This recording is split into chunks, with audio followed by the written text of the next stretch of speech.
Hello friends, welcome to খেল দুনিয়া। 2024-এর শেষ ম্যাচ আগামী পরশু পাঞ্জাব এফসির বিরুদ্ধে খেলতে নামছে মোহনবাগান। সেই ম্যাচে নামার আগে মোহনবাগানের সামনে সবথেকে বড় চ্যালেঞ্জ চোটাঘাত, কারণ মোহনবাগান এই মুহূর্তে একটা মিনি হসপিটালে পরিণত হয়েছে। কিছুদিন আগেই তোমরা শুনেছিলে যে গ্রেগ স্টুয়ার্ট তিনি চোটের জন্য খেলতে পারছেন না। সেই তালিকায় গত ম্যাচে যুক্ত হয়েছে দিমিত্রি পেটাটস, তার চোট লেগেছিল এবং তারপর কিন্তু আশিক কুরুনিয়ান তিনি প্র্যাকটিসে চোট পেয়েছেন। অর্থাৎ গুরুত্বপূর্ণ তিনজন প্লেয়ার মোহনবাগান পাচ্ছে না আগামী পাঞ্জাব এফসি ম্যাচে। তো এখানে জানিয়ে রাখি যে গ্রেগ স্টুয়ার্টকে নিয়ে একটা আশার আলো তৈরি হয়েছিল, যেহেতু এই দুজন গুরুত্বপূর্ণ প্লেয়ার ছিটকে গেছে তখন কিন্তু মনে করা হয়েছিল যে গ্রেগ স্টুয়ার্টকে মলিনা যেভাবেই হোক নামানোর চেষ্টা করবে, কারণ গ্রেগ স্টুয়ার্ট নামা মানে মোহনবাগান দল অনেকটাই অক্সিজেন পায়, সমর্থকরা অনেকটা আশাবাদী হয়। তো সেই গ্রেগ স্টুয়ার্টের আশার আলোয় কিন্তু জল ঢেলে দিয়েছে আজকের মলিনা। আজকের প্রেস কনফারেন্সে তিনি স্পষ্টই জানিয়ে দিয়েছেন যে দিমিত্রি পেটাটস, আশিক কুরুনিয়ানের পাশাপাশি গ্রেগ স্টুয়ার্টকে আমরা পাঞ্জাব এফসি ম্যাচে দেখতে পাবো না। অর্থাৎ বুঝতেই পারছো মোহনবাগানের জন্য চ্যালেঞ্জটা কতটা কঠিন হয়ে গেল এই পরিস্থিতিতে, কারণ পাঞ্জাব এফসি যথেষ্ট ভালো দল এবং মোহনবাগানকে খেলতে হবে অ্যাওয়ে ম্যাচ দিল্লির ঠান্ডার মধ্যে।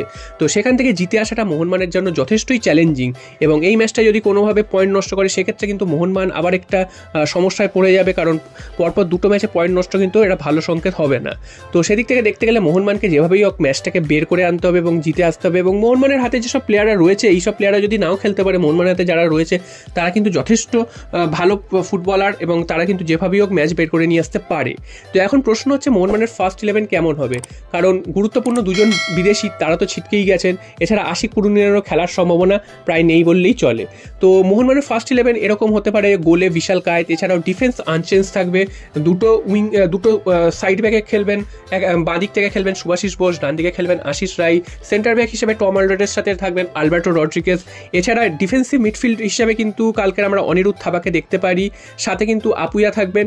এছাড়া একটু ওপর দিকে সাহাল আব্দুল সামাদ থাকবেন, দুটো উইং দিয়ে, একটা বাঁ দিক থেকে খেলবেন লিস্টান কোলাস ও ডান দিক থেকে খেলবেন মনবীর সিং, এবং ফরওয়ার্ডে জেমি ম্যাকলারেনের সাথে জেসন কামিংসকে আমরা কালকে প্রথম থেকে দেখতে পেতে পারি, কারণ জেসন কামিংসকে এতদিন বসিয়ে রাখছিল কারণ কার জায়গায় নামাবে, চারজন বিদেশি হয়ে যাচ্ছিল।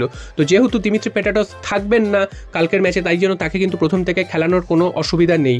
সেক্ষেত্রে জেসন কামিংসকে প্রথম থেকে খেলিয়ে দেখে নিতে চাইবেন মলিনা যে তিনি প্রথম থেকে খেললে কতটা এফেক্টিভ হয় মোহনবাগানের খেলা। এবং জেসন কামিংস কালকের অনেকটাই সুযোগ পাবেন, অনেকটা সময় মাঠে থাকার সুযোগ পাবেন। এবং জেমি ম্যাকলারেন তিনি একা পড়ে যাচ্ছিলেন ওপরে, তো সেখানেও তিনি কিন্তু একজন সাথে পার্টনার পাবেন। তো জেসন কামিংস শুধু স্ট্রাইকিং লাইনে একটু সাহায্য করেন তা নয়, তিনি কিন্তু নিচে নেমেও এখন খেলা তৈরি করে, যেটা কিন্তু আমরা গত বছর দেখিনি। এবং ম্যাকলারেন তিনি কিন্তু নিচে নেমে খেলা তৈরি করতে একদমই পারেন না, তিনি একদম পেনাল্টি বক্সে দাঁড়িয়ে থাকেন, তার পায়ে যদি বল আসে তিনি গোল করার চেষ্টা করেন। তো এইটা কিন্তু দুজন ফরওয়ার্ডের মধ্যে পার্থক্য রয়েছে। উল্টো দিকে পাঞ্জাব এফসি যথেষ্ট শক্তিশালী দল, এছাড়াও দিল্লির ঠান্ডাতে খেলতে হবে। তো দিল্লির ঠান্ডাতে খেলাটা কিন্তু খুব একটা সহজ হবে না মোহনবাগানের জন্য, তার আগের ম্যাচটা হেরেছে। তো পরপর যদি দুটো ম্যাচে পয়েন্ট নষ্ট করে সেটা কিন্তু মোহনবাগানের জন্য একদমই অশনি সংকেত হবে বলাই যায়। তো যে করেই হোক এই ম্যাচটা থেকে 3 পয়েন্ট নিয়ে আসতে হবে মোহনবাগানকে, এবং বছরের শেষ ম্যাচটা যদি জিততে পারে সেক্ষেত্রে আত্মবিশ্বাস তুঙ্গে থাকবে। তারপরে Hyderabad FC match home match এবং তারপরেই কিন্তু ডার্বি ম্যাচ।